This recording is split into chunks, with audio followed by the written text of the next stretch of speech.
Ladies and gentlemen, please welcome Pam, Hunter, Chad, Ryan, and Alexandria to the stage.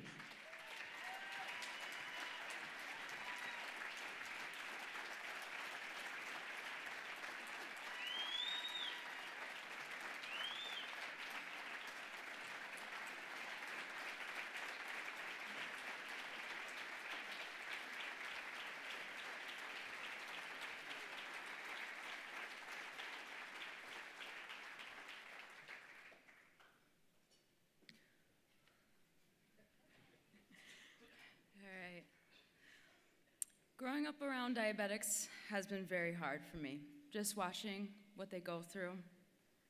I'm constantly wondering myself, am I going to get it too? If so, when am I going to get it? At first, it was only Chad. Years down the line, my brother Hunter was diagnosed. I remember the exact moment I received the phone call.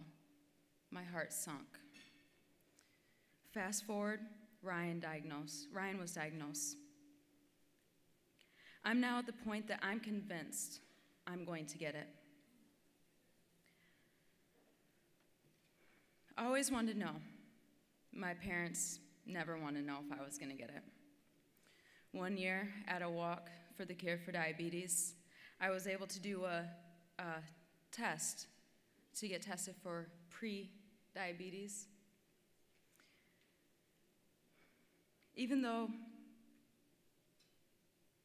my parents didn't want me getting it done, they were just as relieved as I was when we got the results back, saying that I did not have any of the markers in my blood. Around the age of 15, I decided I wanted to get a tattoo to represent my brothers. It's the shoes for the walk for the Cure for Diabetes. One for each of my brothers. My mom was never really for tattoos, but in solidarity, she drove me to the tattoo parlor. She even watched me get it. And here's what I want to say. JDRF, I hope I never need you, but I know if I do, you'll be there for me too. Thank you.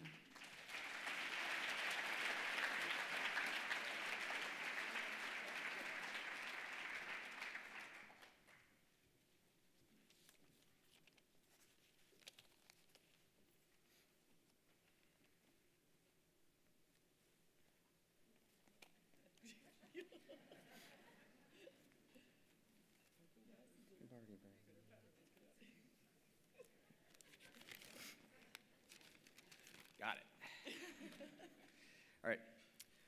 Before I ate dinner tonight, I did a quick blood sugar test. It reminded me of how far diabetes technology has advanced from when I was a child.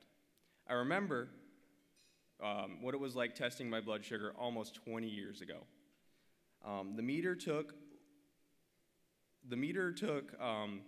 so long that I would sometimes just walk away and do something else while I waited.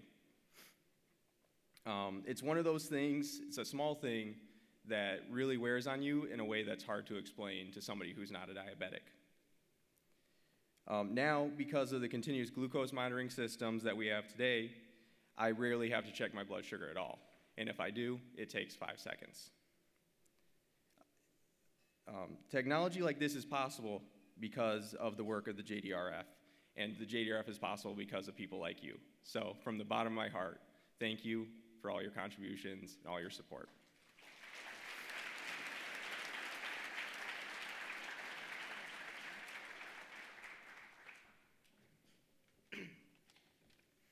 I want to start off by saying thank you to Reagan Marketing for doing the video for us.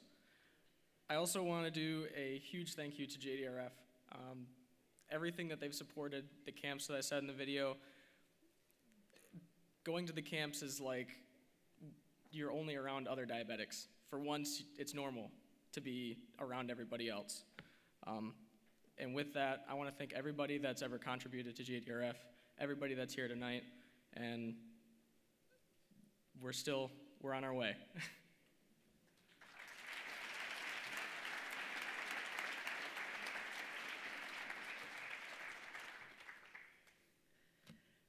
I just want to tell you how proud I am of my kids. This is the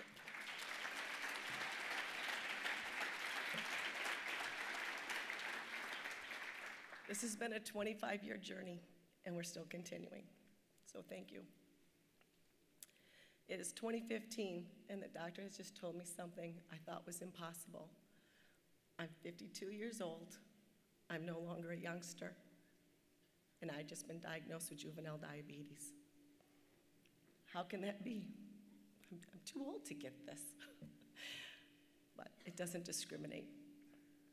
With my 3 sons already diagnosed, my thoughts turned to my daughter, Alexandria, and all the time she asked me, Mom, am I gonna get it? And as a big mama bear, I couldn't give her the answer she wanted to hear. I couldn't promise her she'd be safe, and I couldn't protect her from such a diagnosis, and it broke my heart. But it was out of my hands, and it almost killed me. In fact, it almost did kill me. I tried to deny my diagnosis to the point I ended up in the intensive care unit for 3 days and hours, within hours of DKA, diabetes ketoacidosis. That too is how my family found out that I was type 1 diabetic. As a matter of fact, my children's host have so graciously dubbed me Queen of Denial. I never forget the moment my daughter walked into the hospital room, gave me a big hug, looked me in the eyes, and said, Mom, it's okay. It's okay if I get it. And my heart sunk. And I thought that was rock bottom. But after burning through my emergency funds, over $100,000, due to the financial cost of having 4 family members with the cost, I had to move in with my father. That was tremendously embarrassing, tremendously difficult. And I'm tremendously grateful I had that option, Dad.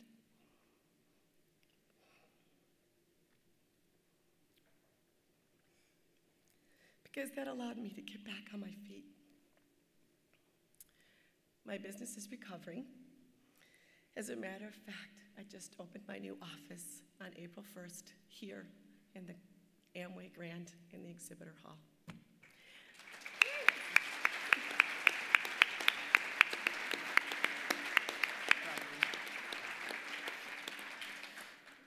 And I've been able to add to my savings a little bit.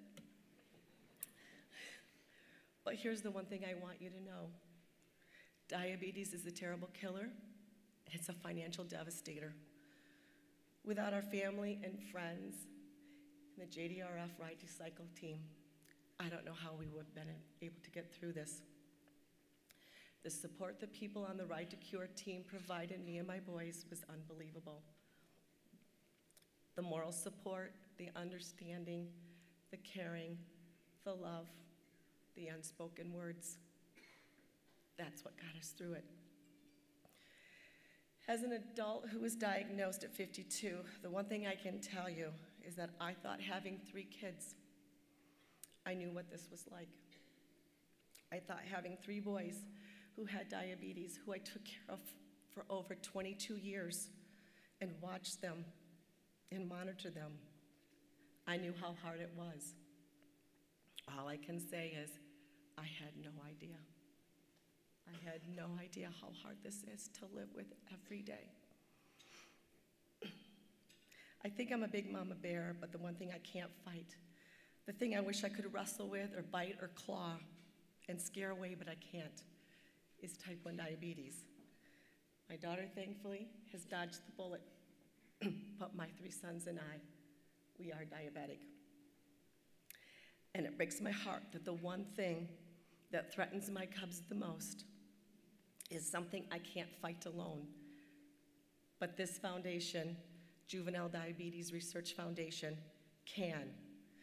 With your help, we can change this for all those baby cubs who live with us every day, and all the baby cubs to come, and all the other bears who live with us every day, 24 hours a day, 7 days a week, 365 days a year.